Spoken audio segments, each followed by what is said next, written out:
कभी विशाल हमारे साथ जुड़ चुके हैं, वो इन्फॉर्मेशन देंगे। विशाल, आपके पास क्या अपडेट है, अभी क्या और जानकारी है, क्या तस्वीर इस वक्त की?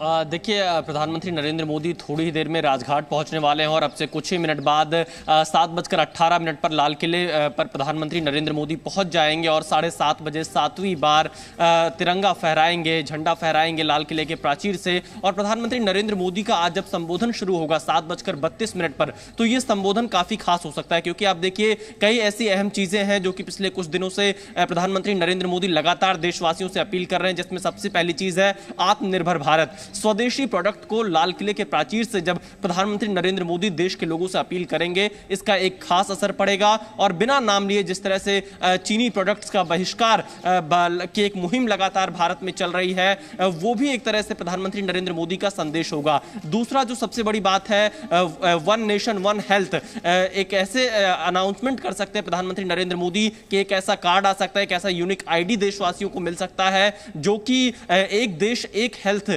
मिशन को बढ़ा सकता है, ताकि अगर आप कहीं पर भी हैं, आपने कहीं भी जांच कराया, किसी भी डॉक्टर को दिखाया है, तो आपके एक आईडी में वो सारी डिटेल्स उपलब्ध रहेंगी। इस तरह की घोषणा की भी संभावना है। तो ऐसी तमाम चीजें हैं, क्योंकि आप देखिए कोरोना का संकट काल है, हर किसी को इस बात का इंतजार है कि प्रधानमंत्री नरेंद्र मोदी वैक्सीन को लेकर किसी भी प्रकार का कोई अपडेट दे सकते हैं, किस स्टेज पर हमारी स्थिति पहुंची है, वैक्सीन को लेकर कहां तक रिसर्च पहुंची है, इस पर सबसे ज्यादा सबकी निगाहें होंगी। और कोरोना से निपटने के लिए आगे की क्या रणनीति होगी, अर्थव्यवस्था को कैसे मजबूत किया जाएगा। कुल मिलाकर 6 साल का जो प्रधानमंत्री नरेंद्र मोदी का अब तक का कामकाज रहा है, इसके अलावा भविष्य में आने वाले साल में पीएम मोदी क्या करने वाले हैं। और सबसे बड़ी बात यह है कि जो अपील वो लाल किला से करते हैं, पूरा देश उसको फॉलो करता है। इसलिए इस बार प्रधानमंत्री नरेंद्र मोदी स्वच्छता की पहली बार बात रही हो या फिर सबका साथ सबका विकास की बात रही हो, ठीक कहा विशाल आपने कि एक अगर प्रण की वो बात करते हैं देशवासियों के लिए, तो वो उसका असर बहुत दूर तक जाता है। और जैसे हमारे साथ जो मैम है, उन्होंने भी बहुत अच्छे से बताया कि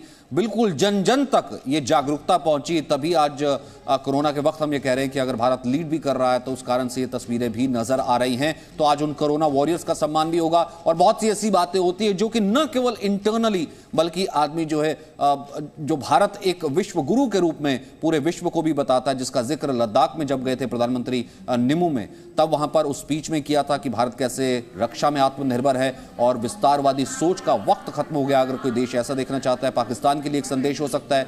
ये तमाम बातें जो कि इन चीजों में हो सकती है। और इस वक्त हमारे साथ ब्रिगेडियर चितरंजन सावंत